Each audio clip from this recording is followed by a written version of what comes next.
안녕하세요. 일조의 역사광장입니다. 우리 역사를 흔히들 인고의 역사라고 말합니다.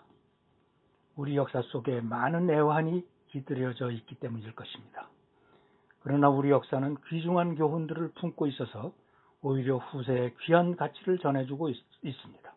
궁궐문화 연구회를 모태로 하는 역사광장은 지나온 우리 역사의 가치와 교훈을 찾아내어 이를 토대로 현재를 돌아보고 미래를 준비하는 역사 탐구의 광장입니다. 역사 광장의 첫 번째 테마는 역사의 교훈 어제와 오늘이라는 제목으로 역사 속에 숨어있는 귀중한 교훈을 찾아보려 합니다. 우리가 역사를 돌이켜보는 것은 단순히 과거의 사실을 알기 위한 것만은 아닙니다. 과거를 돌이켜보고 반추함으로써 현재를 인식하고 이를 근거로 미래를 예측하려는 것이 진정한 역사의 뜻이 아닐까 이렇게 생각해 봅니다. 세상에서 가장 불행한 사람은 지나간 역사에서 아무런 교훈도 얻지 못하는 사람일 것입니다. 과거를 기억하지 못하는 사람은 그저 과거를 되풀이할 뿐이기 때문일 것입니다. 인사가 만사라는 원칙이 국가 운영이나 조직 관리에 있어서 얼마나 중요한 것인가를 조선 역사에서 찾아보도록 하겠습니다. 공직자의 1차적 자격은 아무래도 인성과 인격을 들지 않을 수 없을 것입니다.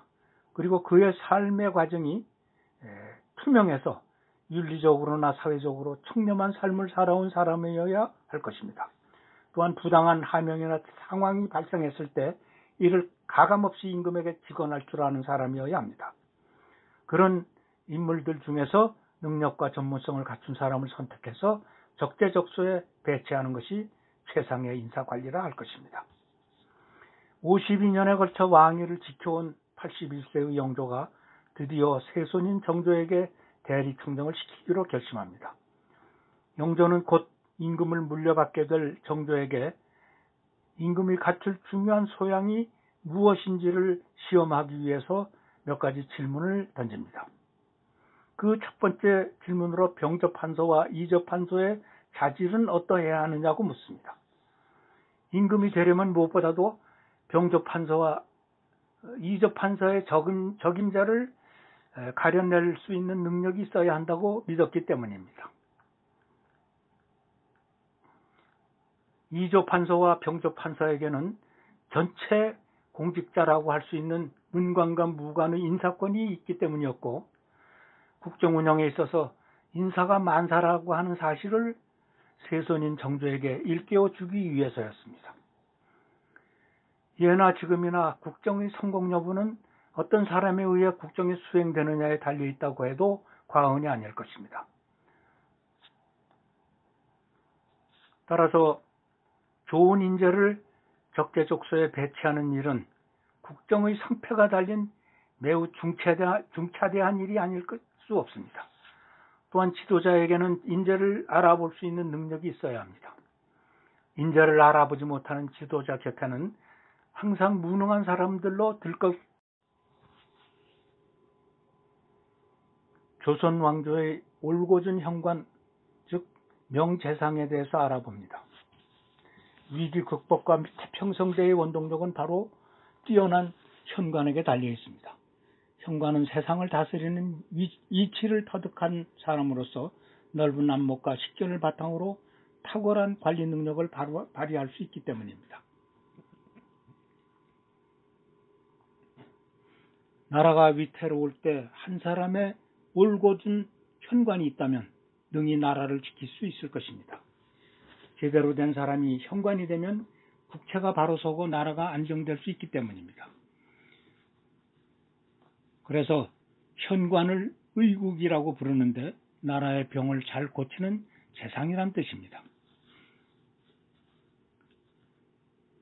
명민한 재상 한 사람이 있다면 임금이 누가 되든 혹은 지도자가 누가 되든 국정 운영에는 전혀 문제가 없을 것입니다. 올곧은 현관 한 명이 만 백성을 구할 수 있기 때문입니다.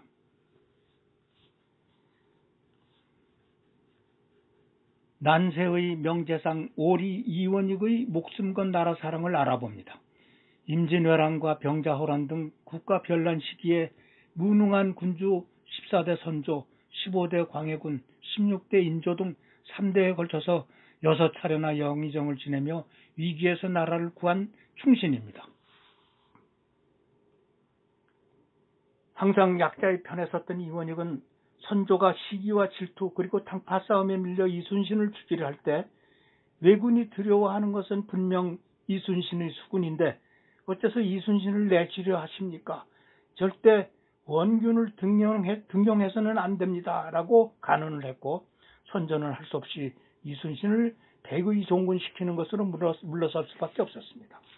또한 광해군이 친형인 임해군을 죽이려 하자 이를 막기 위해 23번이나 사직서를 제출하며 이를 반대했으나 결국 뜻을 이루지 못하고 낙향합니다. 그러나 인조가 광해군을 죽이려 할 때는 자신의 모든 것을 걸고 광해군의 목숨을 지키며 군신관계의 의리를 잊지 않습니다. 후세 정약용은 이원익에 대해 이 한 사람으로 인해 사직의 위태로움이 달라졌고 이 한 사람으로 인해 백성의 굶주림이 달라졌으며 이 한 사람으로 인해 외적의 침공이 달라졌고 이 한 사람으로 인해 나라의 윤리 도덕의 융성이 달라졌다고 평가했습니다.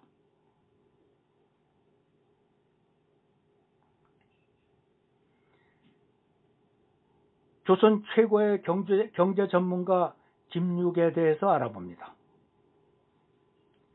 김육은 대동법과 화폐 통용을 정착시킨 경제개혁가이자 조선 최고의 경제재상이었습니다. 당시 수구 세력인 양반 관료들이 극렬 반대를 물리치고 징세제도를 개혁하여 대동법을 실현시킨 근세 실학자의 선구자이며 대표적 현관이었습니다. 17대 효정이 대사원 김육을 우의정으로 임명하려 하자 대동법을 실시하려면 자신을 쓰고 그렇지 않으면 임명을 거두어 달라는 조건부 사직상소를 3번이나 올렸다고 합니다. 농토가 많은 부호들은 세금을 많이 내고 농토가 없는 빈농들은 세금을 면제해 주자는 것이 대동법의 요체였습니다.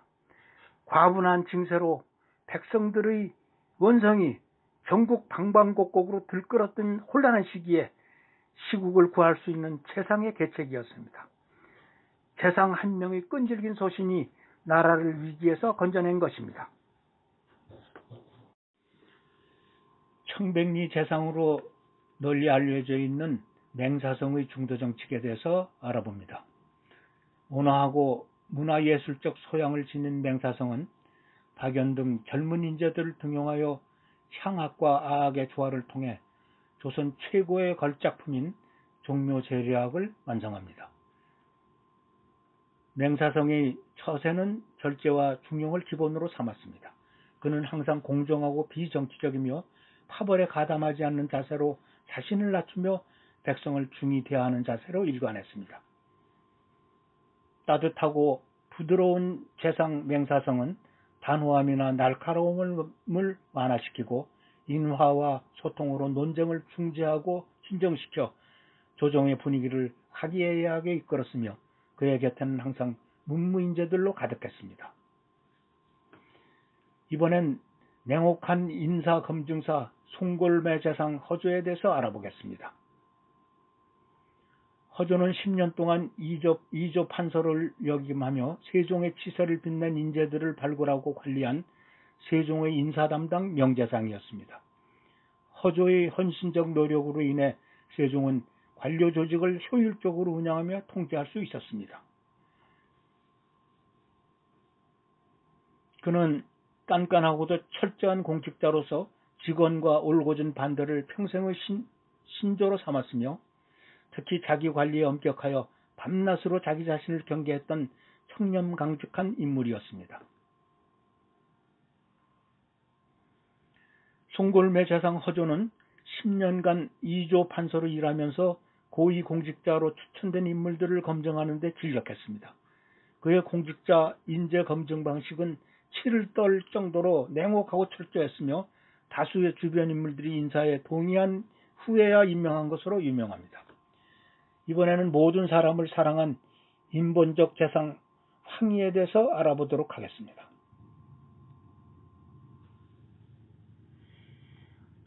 황희는 90년 생애 중에 관직 생활이 56년이었고 2조 판서 등 재상을 24년간 지냈으며 영의정을 18년이나 지낸 조선 왕조 재상 중에 최고의 재상이었습니다.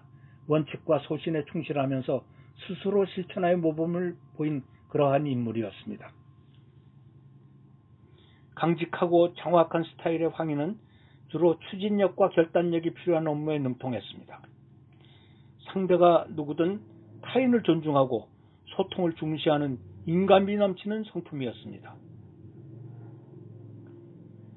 황희의 공직에 대한 기본 지침은 누가 인재인지 가리지 못하거나 인재를 구하는 마음이 절실하지 않거나 자기 마음에 드는 사람만을 가까이에 등용하면 결국 인재를 구할 수 없게 되고 국정 혼란이 초래된다는 사실을 임금인 세종에게 적극적으로 간언했습니다.